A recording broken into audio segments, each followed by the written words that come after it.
Adele, the Secretary of State for Education, Michael Gove, he's put proposals forward for the outsourcing of children's social services to companies like G4S, Serco. This has alarmed many experts. How do you feel about these proposals? Well, I think the first thing to say is that we're not aware of any evidence that would justify this step. I mean, none of us, and I'm talking about a large number of academics and professionals who are very concerned about this, are aware of any evidence that suggests that privatising children's services are necessary and would be beneficial for children. And in fact, we believe the opposite is true, that the reputations of some of the private companies that you've mentioned, and absolutely the whole point about privatisation is that profit is the motivation, that the evidence, their track record in many instances is quite abysmal. And what we have seen, the government's agenda to privatise the welfare system, we've seen it in respect of the health service, we've seen it in respect of asylum seekers and refugees, of youth unemployment, prisons, probation services. But in my view, this is really one step far too far. I cannot think of any government function that is more important than the protection of children, and especially children at risk of harm or abuse. And in fact, those are the kinds of services that would be outsourced among a whole range of children's services. So I would say there is no evidence to suggest that this is a necessary step.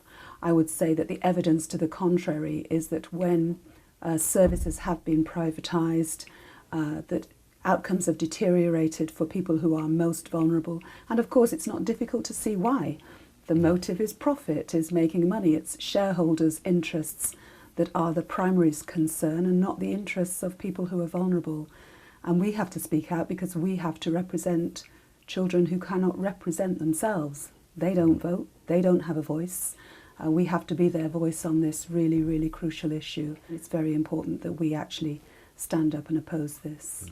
Because as a former social worker yourself, it would be very hard to put in quality control for companies like this with the children, surely.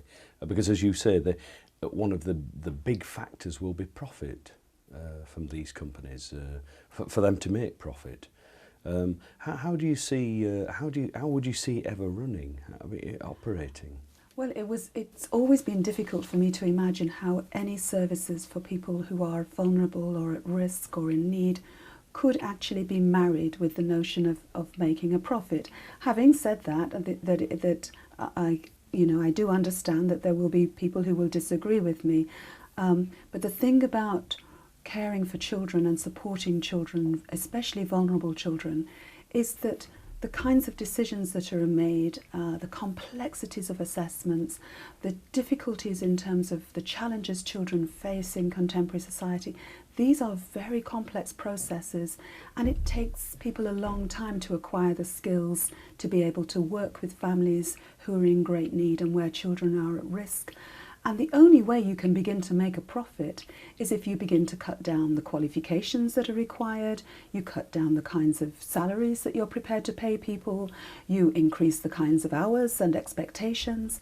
And who is going to benefit from that? Nobody can benefit from this. The children cannot benefit, families cannot benefit, and it is not enough that private sector benefits at the risk of children. I would say, in finishing, I would say that children's needs are not up for sale, and we refuse to stand by and let this happen. The University of Huddersfield, inspiring tomorrow's professionals.